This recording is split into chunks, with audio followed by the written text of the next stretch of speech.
Alright, now we're going to be taking a look at some traditional navigation methods.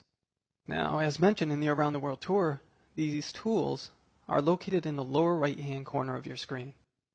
The first one we're going to be taking a look at looks like a little magnifying glass. This works much like in many other programs and is called the zoom tool. So if you left click on it, you'll notice that it turns yellow. This is Max's way of letting you know that you've just selected it. If we now move the cursor over our viewport, you'll notice that it turns into a little magnifying glass. If you click the left mouse button and hold it down, while you're holding it, drag the mouse up and down to zoom in and out. We can also use the wheel on your mouse if you have one. Next to that, we have the Zoom All button. Now this works in the same way as the Zoom tool, but does it for all viewports at the same time. So if we click and drag in our viewport, you'll notice that all viewports update at the same time. Now the next one down the line from there is something called Zoom Extents. Zoom Extents will zoom your viewport in or out so you can see all the objects in your scene. So for example here, I can't see the entire ground plane. However, if I go and click on Zoom Extents in the lower right hand corner, I can now see everything in my scene. Now sometimes this isn't really ideal because, in this case, we can barely see the building now. There's another option here. If we look in the lower right hand corner of this button, you'll see we have a tiny little tab or tiny little mark. That lets us know that we actually have more options for that particular button. If we click and hold the left mouse button down on that icon, we get this little menu. We get a gray box and a white box. The gray box is for the entire scene. So we'll zoom in and out based on the size of your entire scene. The white one is based on your selection. So if you have a single object selected, it will zoom into that one object. For example, here you'll notice it just shifted a little bit. That's because we don't have anything selected. Now let's select something to show what this tool can actually do. So if we go to the top of the screen, you'll see a little arrow. This is your Select Object tool. If you left click on it, it turns yellow and lets you know it's active. If we now move the cursor over the side of the building and left click with the mouse, we should get this white border. Now if we go back to our Zoom Extents tool and click on it, you'll notice that we zoom right into the building and right into the side that we selected. If I now left click on, say, one of the windows, I can now click Zoom Extents and zoom right into there. Now I almost always have this tool set to white. And the reason for that is because if we don't have anything selected, and I now click on the Zoom Extents, it will do it for the entire scene. So you kind of get the best of both worlds. Now the next one down the line is the same as Zoom Extents, but it does it for all viewports at the same time. So if we click on it, you see that all views get adjusted. And here, let me just zoom in again to show really quick what happens. All the views are zoomed in. I click on Zoom Extents All, they all pull back. This one also has a little tab. So if we click and hold the left mouse button down, you see we have gray and white options as well. Again, I almost always have it set to white because if you know how it works, you can actually get the functionality of both.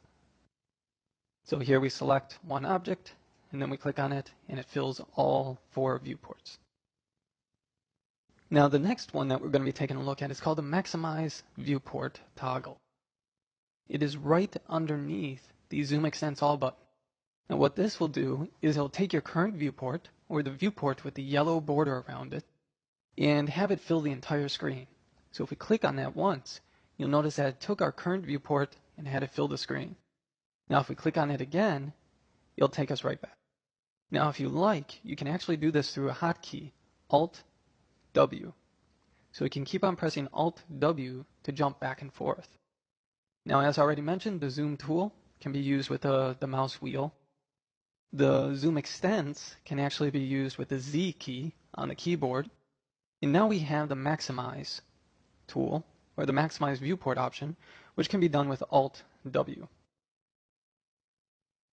Now the next one down from there is called Arc Rotate.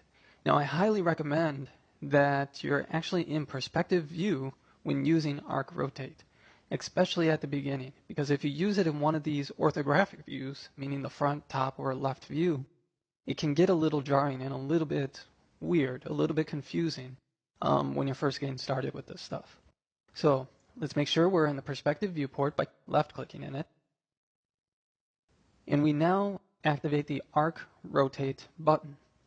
It will bring up this circle with boxes at each of the extents. If we move the cursor to the center of the circle and click and drag, you'll notice that we rotate around.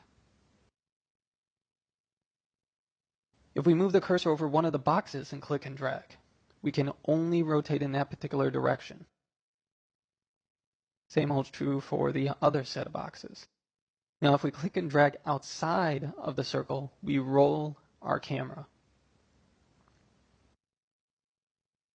Now, much like with the Zoom Extents buttons, we can actually specify what we want to rotate around. Right now it's rotating around the scene.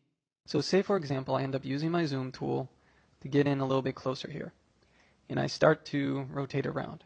It's now rotating around what I'm looking at there. However, if I click and hold the left mouse button down and go to white, it will now rotate around what I have selected. Well, what do I have selected? Let's zoom out a little bit. And you'll see I have that window selected. So it's now rotating around that location. So that can actually be very useful, especially if you're zoomed in very close and you want to get a nice clear look at it. Now the hotkey for this one is holding down Alt on the keyboard and pressing the middle mouse button down. Now your middle mouse button is the same as your wheel. So what we're going to do is we're going to hold down Alt, press down the mouse wheel, and then start to drag the mouse around. And now rotate. Now it actually uses whatever mode you have set down here in the lower right hand corner. Same holds true for the Zoom Extents. So if these were set to scene, meaning the gray box, and we hit Z, then it would zoom the entire scene out. Now the next one down the line is a hand tool. Now the hand tool is basically a pan. If we activate the hand and we just click and drag in our viewport, we can easily pan our scene around. And this works equally well in all viewports. And then finally for here, we have the field of view option. It looks like a little triangle in there. And what this does is it actually messes with the perspective view's field of view. You'll notice that as I bring it way out, it distorts the image or distorts the viewport. And that's because it's acting much like a field of view on a camera. Whereas if you go to one extreme, you end up getting kind of like a fisheye effect. And if you go to the other extreme, you get kind of like a telephoto lens effect. Now, if you really want accurate telephoto or fisheye and so forth, you want to use a real camera or a digital camera in this case. You do not want to be using this field of view very often. If you want to zoom into something in your scene, instead of using the field of view, you should really be using the zoom tool instead. Okay, because that is not going to mess with the field of view too much. Now let's take a look at the orthographic views. Now if I switch over to an orthographic view by left-clicking on the name, you'll notice that in the lower left-hand corner, that icon changed. These icons are context sensitive, meaning that if you have an orthographic view selected, your options down here are very different from those of the perspective window. Those, in turn, are different from a camera's controls. So if you don't see the tool that you're expecting, double check to see what kind of viewport you actually have selected at the time. Now, in an orthographic view, all of these work the same way. So if we click on Arc Rotate, you'll see we can still rotate around just fine. But you'll notice the building's looking a little weird here. That's because we do not have perspective in this view. Now, say you ended up rotating your view and you want to get back to, say, the top view or the front view or whatever this was before. What we can do is we can right-click on the viewport's name at the top left of the viewport. And at the very top, we have a menu called Views, and these are all the views that you can choose from. In this case, it was originally the front view, so we're going to go back to it. Now you'll notice that we're actually not seeing a whole lot here. We can't see our building. Often when you set the view, you need to zoom out. And so what we're going to do here is we're going to use Zoom Extents, and then we're just going to back up a little bit.